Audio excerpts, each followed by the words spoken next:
Well, if you've been outside and have come in, it's halftime, and yes, UNH is leading Delaware 7-0. But remember, a year ago they went on top 20-0 at the half, and then defeated Delaware. But those Blue Hens came on strong, and the way the day started, it looked like it might be more Mudcats and Mud Hens than Blue Hens and Wildcats. But the sun is shining.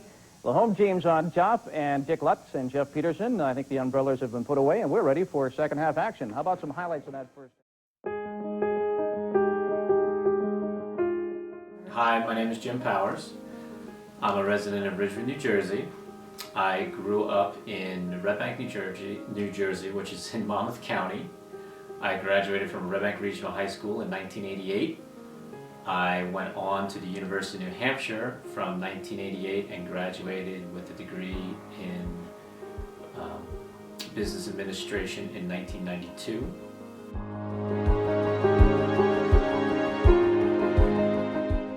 Where I walked on as a football player.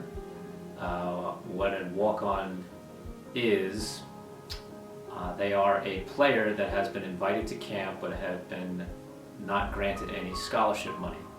So after my first semester of football, I was given a partial scholarship for my second semester, and then at the conclusion of my second semester in spring football, I was awarded a full scholarship. I participated in football from 5th grade through 8th grade, and then soccer from kindergarten up until 8th grade. And then once I got to high school, I participated in football and track. I wanted to play football. Football is like my favorite sport, and I always wanted to play football on an organized level. I didn't want to do, I was never a basketball player, and basketball was like the winter sport. I was never a baseball player, and baseball was a spring sport.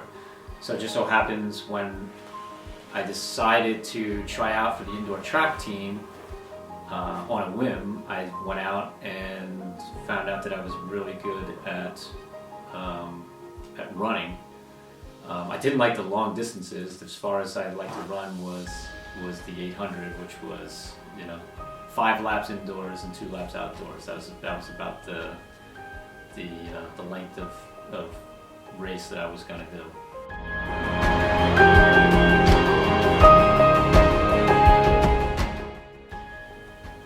Well, for high school and in college, I will say that the biggest factor in being able to be a varsity student athlete is time management, because you always had papers due, you always had tests due, you always had projects being due, so you had to make the most of your time. I always made sure when I was in college that my classes were in the morning, because I felt it was a better use of my time to get up, get to class, because there was always practice in the afternoon, and you also had a huge commitment to varsity sport in college, more so than in high school, because in high school you basically had practice after school and then maybe some extra lifting or film work.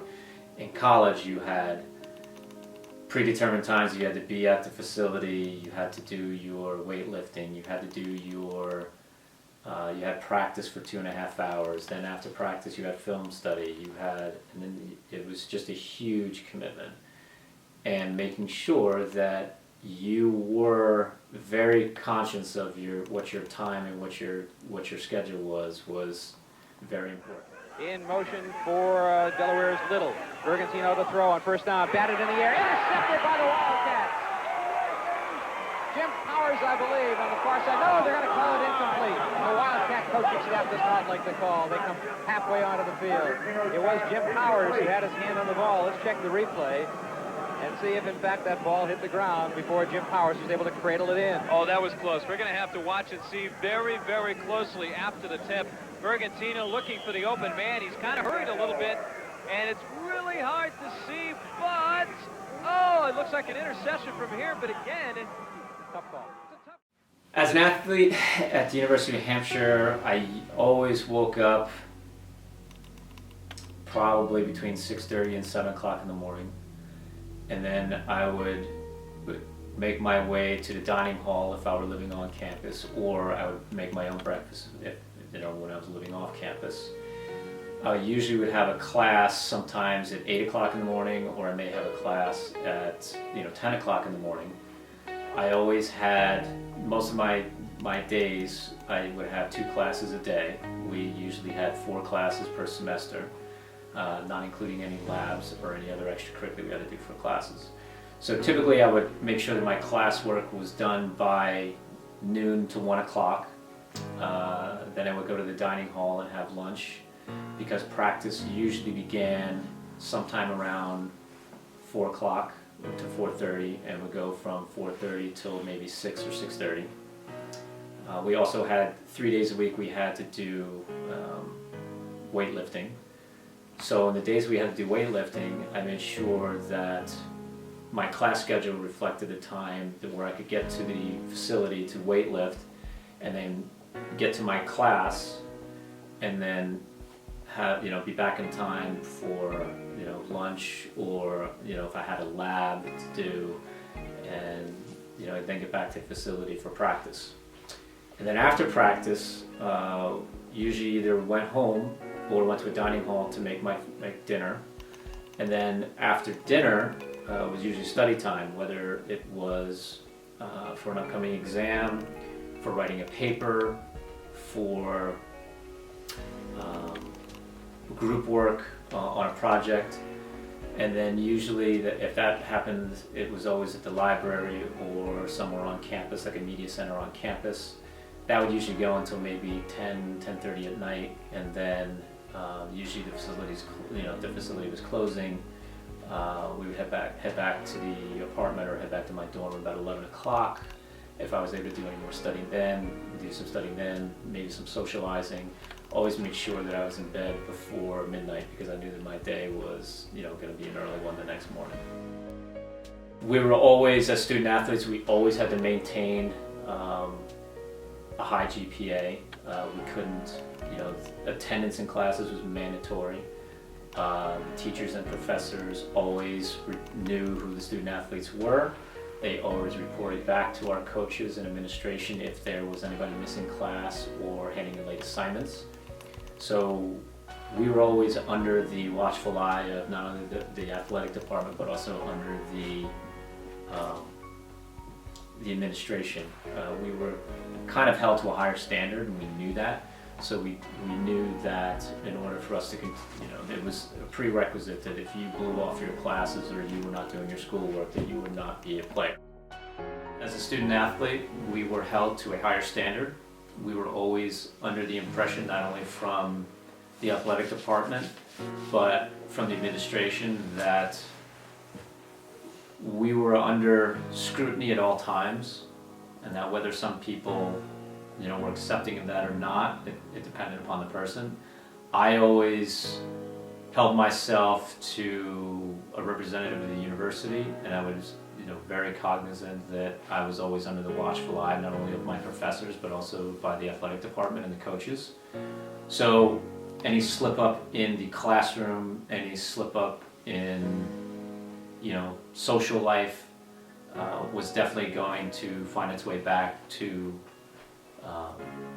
the coaches, and you would definitely be called in to answer to them, because in essence, if you're a scholarship athlete or if you're a representative of the university, you basically are a representative of the university, and that's what they expect from you.